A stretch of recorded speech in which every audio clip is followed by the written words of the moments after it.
The opposition caucuses in the House of Representatives will try to raise a coalition that will serve as a launchpad for contesting principal offices of the House.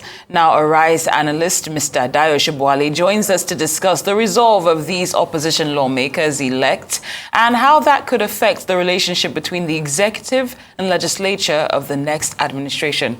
Good afternoon, Mr. Sobowale. Good to have you. Good afternoon. So what do you make of this development? You know what is called power grab. Yep. It's a grab for power. And we discussed the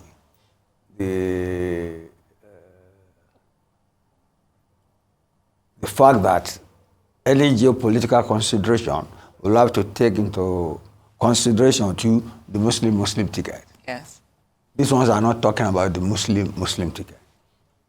They have said they are the greater majority. They just divided the house into two. And they had a meeting. They have 183 people, which is the majority of.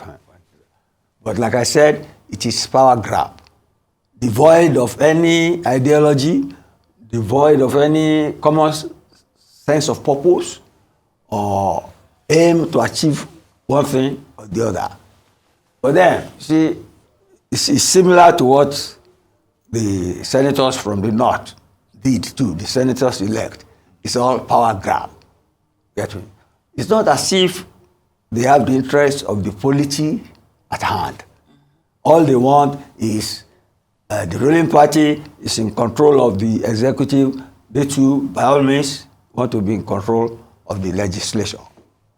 Of course, if they have their way, they will make life difficult for the executive. That the executive is APC, and it will create friction in the way we will do a separation of powers and a system of checks and balances.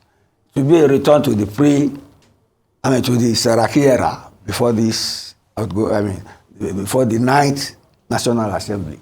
But then, be that as it may, let us look at the concepts. You know, I said yesterday that this process is a change process. Mm-hmm. And change, you see, when change flows out, nobody can control it. But it is evolving, we have to learn from it.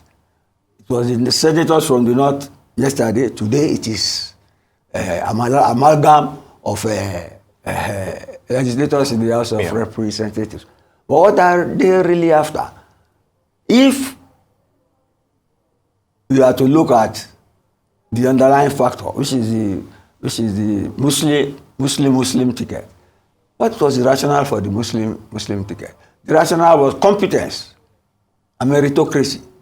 That you don't need to consider religion, you don't need to consider ethnic connection. That they brought out the best hands, the two best, right? If that is the motive, what has that got to do with these people emanating from all over the place now? You get me? It's like, see, they are throwing competence, capacity, integrity, meritocracy, and the lofty concepts that one could use to overlook the imbalance of the Muslim ticket. Yeah, I mean, they are not taking that into consideration. All right, very good, Mr. Sobowale. If I may come in here, regarding scenarios like this, there will be rules and regulations, governing how they conduct their election or selection, as it were. So, and these are people who are supposed to be making laws. And then this issue of, it's more about self-interest here. Of course, power. Yes. Power grab. So, power grab. So, and the polity is also watching. So, did they make the mistake of voting these people in the first place? And that is, you see, it is in a forum like this. You may not believe it. Some of them don't know what to do.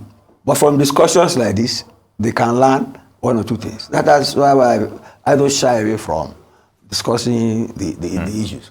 But you see, there is no ideology binding these people together.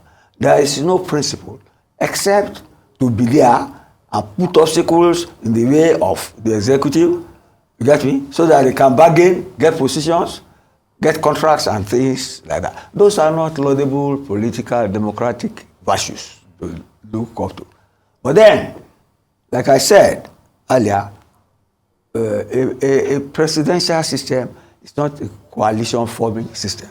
I gave the example of how Kevin McKenzie emerged as speaker the other time.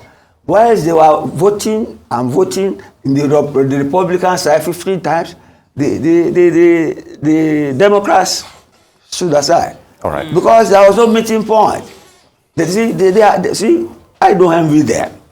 And in a way, maybe every cloud has its silver lining. We are not as divided as the Americans. They can't talk to each other because they are in a cultural war, divided by sex, divided by so many things. They don't talk. Right. That's why when they were bickering, they were laughing at them, but they won't dare join them. But that's not the case here now. Thank you. Unfortunately, today we've run out of time so quickly, but we thoroughly enjoyed your brief and efficient analysis. Arise News analyst, Mr. Dayo Sobowale, thank you so much for your time.